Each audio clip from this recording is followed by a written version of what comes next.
Good morning and a very, very happy morning. We are reading Atomic Habits written by James Clear. Chapter number 20 page number 238। यहाँ पे title कहता है कि अच्छी habits develop करने का भी एक डाउन साइड है। तो कोई भी हैबिट एक ना नीचे की नींव बनाती है, फाउंडेशन बनाती है जिसके ऊपर मास्टरी होती है। अगर हम बात करें शतरंज की या चेस की, जब हमें सारे बेसिक मूवमेंट पता लग जाते हैं, सारे मोहरों को, तभी हम उसके नेक्स्ट लेवल के ऊपर खेल कर सकते हैं ना। जब हमारे पास एक इंफॉर्मेशन हमें दिमाग में बैठ जाती है तो एफर्टलेस थिंकिंग बनती है, तो हम उसके आगे के स्टेप्स को सोचते हैं। ABCD आती है तो अक्षर बनते हैं।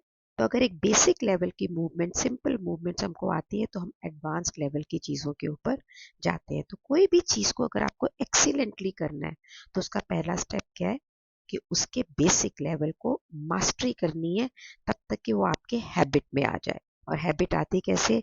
ईच रेपिटेशन, जितनी बार आप करते हो, जितनी बार आप करते हो, उतनी फ्लुएंसी, उतनी स्पीड, उतनी स्किल, और फिर ये हैबिट ऑटोमेटिक हो जाती है। और इसकी एक चीज़ है, जब ये ऑटोमेटिक हो जाती है ना, तो अगर आप देखो तो आपका अटेंशन लेवल वहाँ पे कम हो जाता है, क्योंकि ऑटोमेटिक आप सेंसिटिव नहीं रहते हो, माइंडलेसली करते चले जाते हो, मरते करते चले जाते हो। और फिर कोई थोड़ी बहुत ही मिस्टेक भी होती है तो आपको कहते हैं चलो कोई बात नहीं है, ठीक हो गया है ना, चलता है ना।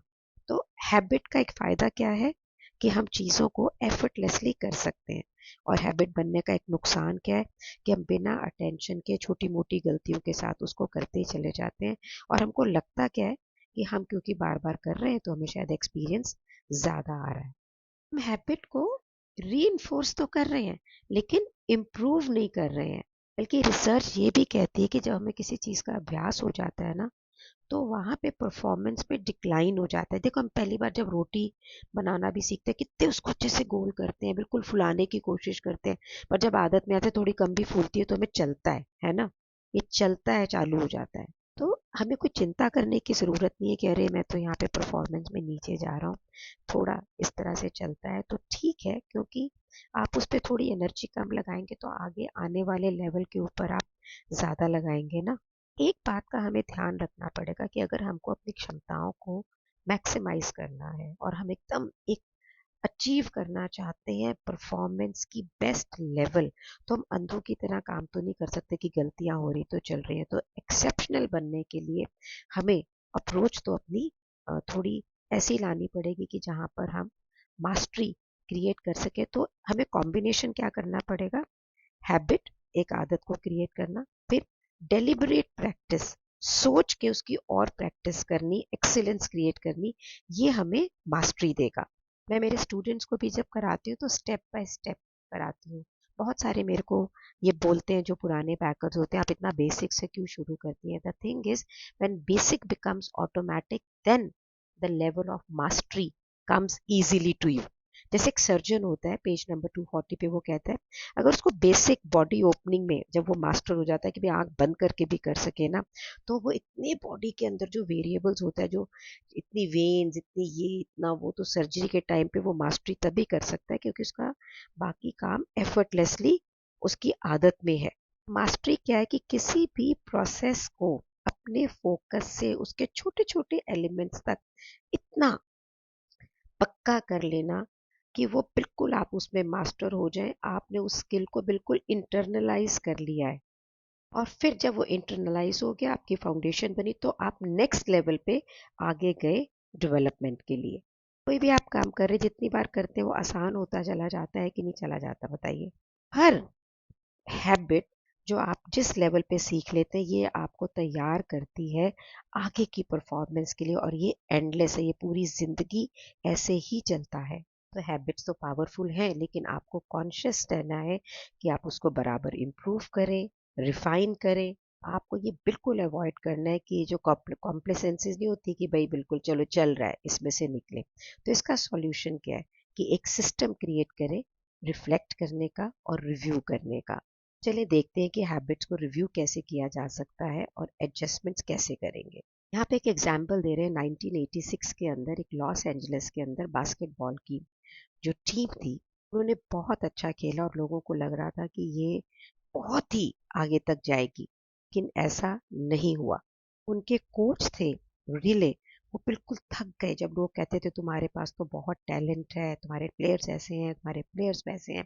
उन्होंने देखा कि कभी बहुत अच्छा गेम खेला और उसके बाद में परफॉर्मेंस बिल्कुल डिप कर गई, तो उन्होंने एक प्लान क्रिएट किया जिसका नाम था CBE, career best effort programme. भी उन्होंने अपनी टीम के अंदर प्लेयर को चूज किया, उसके पूरे बास्केटबॉल के स्टैटिस्टिक्स को देखा, ये देखा एक्यूरेटली कि ये प्लेयर किस पे क्या कर सकता है। फिर उसके लिए पूरा एक प्लान बनाया कि वो टीम में कैसे होगा और किस तरह से वो अपने स्टैटिस्टिक्स को मेंटेन करेगा और अब इसके ऊपर आगे इम्प्रूव करेगा। इस तरह से उन्होंने प्लेयर की एक बेस लाइन लेवल की परफॉर्मेंस को डिटरमिन कर लिया। फिर रिले ने कोच ने हर प्लेयर से किया कि वो 1% परफॉर्मेंस उस सीजन के अंदर बेटर करेंगे। अगर वो ऐसा कर लेते हैं तो CBE, career best effort programme में वो फिट होते हैं। तो means every day better by 1%। ये सिर्फ पॉइंट्स लेने का या स्टैटिस्टिक्स का प्रोग्राम नहीं था, ये एक बेस्ट एफर्ट था spiritually, mentally and physically. Players were very thoughtful. वो उस वक्त बहुत स्ट्रैटेजिकली गेम खेलने लग गए। टीममेट्स को हेल्प करना, ओपोनेंट से को मिस्टेक करने देना ताकि उसका फाउल पॉइंट उन्हें मिले। इनसाइड दैट 1% ऑफ ग्रोथ बहुत सारे उन्होंने इस तरह के हीरोइक गेम खेले जिसके लिए लोगों ने गाने तो नहीं गाए, but then they were really exemplary. यहाँ पे जो कोच रिले थे उन्होंने हर प्लेयर के करंट CBE को देखा, भाई इस लेवल पे अब तुम इस पे चले गए, अब वो लेवल हो गया फिर इस पे चले गए। उसके साथ में उन्होंने एक चीज और कंपेयर की कि ऑपोजिट टीम का उसी लेवल का उसी पोस्ट का जो प्लेयर था वो कैसा खेल रहा था, उसके कंपैरिजन में उनका प्लेयर कैसा था।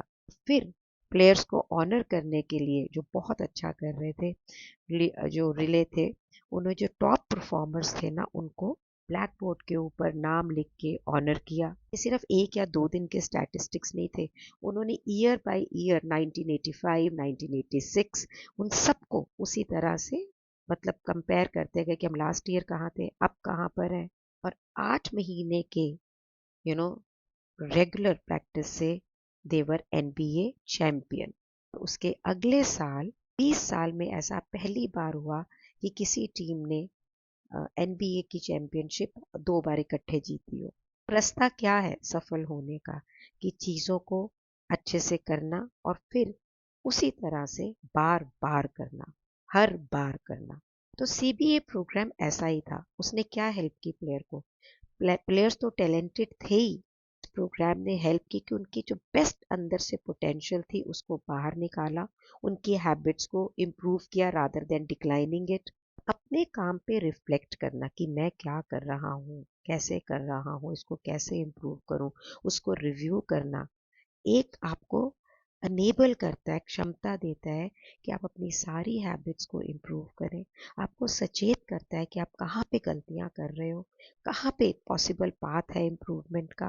अगर आप रिफ्लेक्ट नहीं करेंगे ना तो आप एक्सक्यूज बनाते रहेंगे, चलो मैं ये नहीं कर पाई, वो नहीं कर पाई, रैशनलाइज करेंगे चीज़ों को, अपने आप से झूठ बोलेंगे।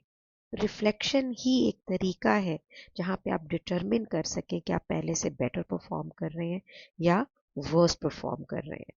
तो जैसे जैसे फील्ड में जैसा जैसा काम होता है लोग उसका जो रिफ्लेक्शन एंड रिव्यू का प्रोसेस है उसके हिसाब से अपनाते हो। कोई मुश्किल करने की ज़रूरत नहीं है।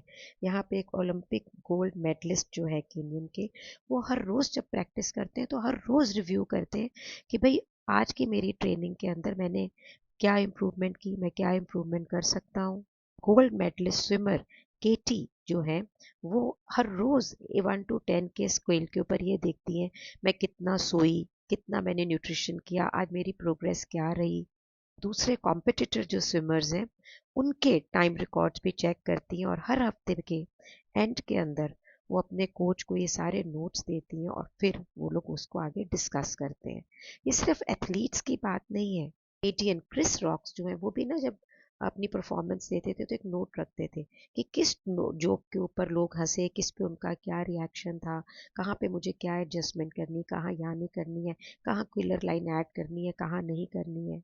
जेम्स लिखते हैं कि मैं बहुत सारे एग्जीक्यूटिव्स और इन्वेस्टर्स को जानता हूँ जो अपने साथ एक जर्नल लिखते हैं जहाँ पे वो रिकॉर्ड करते हैं सारी चीज़ें कि उन्होंने मेजर डिसीजन कौन से लिए, क्यों लिए, उससे वो क्या आउटकम चाहते हैं, फिर वो रिव्यू करते हैं at the end of the month कि उन्होंने क्या करेक्ट किया, क्या गलत किया। तो इम्प्रूवमेंट जो है सिर्फ ये नहीं है कि हमने हैबिट्स को करना है, सीखना है, ऑटोमेट करना है, लेकिन उसे फाइन ट्यून भी करना है, उसको रिफ्लेक्ट करना है, रिव्यू करना है, ताकि आप अपनी काम पे अपने टाइम को सही चीज़ों में लगा सकें।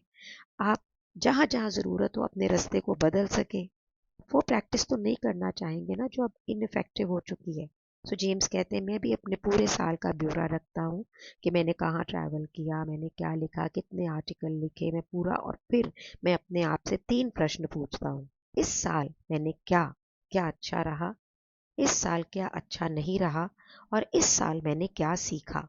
और इस बेसिस के ऊपर मैं अपनी एक इंटीग्रिटी रिपोर्ट बनाता हूँ जिसको कि मैं हर 6 महीने दोबारा रिव्यू करता हूँ। और हर अलग, कहते हैं हर मनुष्य की तरह मैं भी बहुत सारी गलतियाँ करता हूँ, और ये रिपोर्ट मुझे हेल्प करती है ये रियलाइज़ करने में कि भाई क्या गलत कर दिया, क्या मुझे, और ये मुझे मोटिवेट करती है कि मैं वापस अपने रास्ते पे आ जाऊँ। इस समय ये भी देखता हूँ कि क्या मैं मेरा जीवन अपनी कोर वैल्यूज से जी रहा हूँ।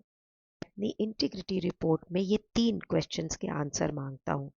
मेरे जो कोर वैल्यू हैं वो क्या हैं, जो मेरी जिंदगी और मेरे काम को ड्राइव करते हैं। किस प्रकार से मैं जी रहा हूँ, काम कर रहा हूँ अपनी इंटीग्रिटी में, मैं फ्यूचर के लिए किस प्रकार से इससे भी बेटर स्टैंडर्ड्स क्रिएट कर सकता हूँ। इसमें कोई ज़्यादा टाइम नहीं लगता, लेकिन ये प्रिवेंट करता है कि मुझे वापस नीचे नहीं जाने में। अगर मैं इतना क्लोज अटेंशन नहीं रखूँ तो वो लिखते हैं कि मेरी प्रोग्रेस कैसे होगी। मुझे एनुअल रिमाइंडर देता है ताकि मैं जिस प्रकार का व्यक्ति बनना चाहता हूँ उसको रिविजिट करूँ, उसे दोबारा से याद करूँ। कितनी आदतें मुझे हेल्प कर रही हैं वैसा व्यक्ति बनने के लिए जैसा मैं बनना चाहता हूँ। मैं ये भी देखता हूँ कि मुझे किन हैबिट्स को अपग्रेड करना है, किन चैलेंजेस को आगे लेके आना है, उनको उससे ग्रोथ के लिए लेके आना है, कहाँ मुझे एफर्ट करना है, कहाँ मुझे फोकस करना है। हैबिट्स पता है क्यों पावरफुल होती हैं? क्योंकि रोज रोज करके इनका कंपाउंड इफेक्ट हमारी जिंदगी पे होता है। अगर आप बहुत ज़्यादा चिंता करते हैं ना अपनी रोज की डेली चॉइसेस पे, तो पेज नंबर 246 पे राइटर कहता है कि ऐसा लगता है जैसे शीशे में अपनी शक्ल को 1 इंच दूर से देख रहे हैं। आपकी स्किन की एक एक गलती आपको नज़र आती है। ये बहुत ज़्यादा हो जाएगा। तो periodic 6 monthly, 3 monthly, quarterly reflection और रिव्यू काफ़ी है आपके लिए। तो अपनी जो दृष्टि कहाँ रखनी है, लाइफ की बड़ी पिक्चर के ऊपर, और फिर वहां से रिफ्लेक्ट करना है। ऐसे हम हिल स्टेशन पे जाते हैं तो पूरी पहाड़ों की श्रृंखला को देखते हैं ना, एक एक वैली और एक एक पीक को थोड़ी देखते हैं। तो आगे बढ़ने से पहले चलिए अभी तक को अपने रिफ्लेक्ट करें, रिव्यू करें। जैसी भी जिंदगी है, इट डजेंट मैटर कि अभी तक हमने हैबिट्स बनाई है कि नहीं बनाई है, हमें लगे तो बुक तो खत्म होने वाली है पर हमने तो काम नहीं करा। It does not matter. ये बुक पढ़ते पढ़ते मैं इतनी इंस्पायर्ड हूँ कि मैंने, मेरी एक ब्रांड है मैग्निफिसेंस जो मेरा बेटा काम करता है उसके ऊपर, मैंने उस पर काम करना ऑलमोस्ट बिल्कुल बंद कर दिया था। अब जब मैं रिफ्लेक्ट एंड रिव्यू कर रही हूँ ना तो मुझे ये लग रहा है कि मैं अपनी ज़िंदगी के एक बहुत बड़े हिस्से को मिस कर रही थी और जो मुझे पता ही नहीं था। और वहाँ काम नहीं करने से मेरी प्रोग्रेस में कमी थी। मैंने अपने दूसरे बिजनेस मैप के ऊपर काफ़ी काम किया तो वो काफ़ी ऑटो मोड में आ गया है।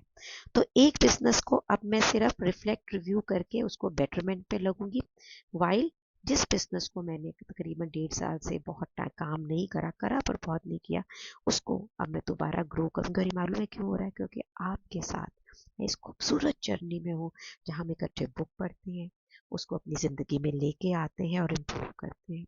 आप मुझसे शेयर करें ज़रूर से कि ये एटॉमिक हैबिट ने आपकी ज़िंदगी में क्या परिवर्तन किया।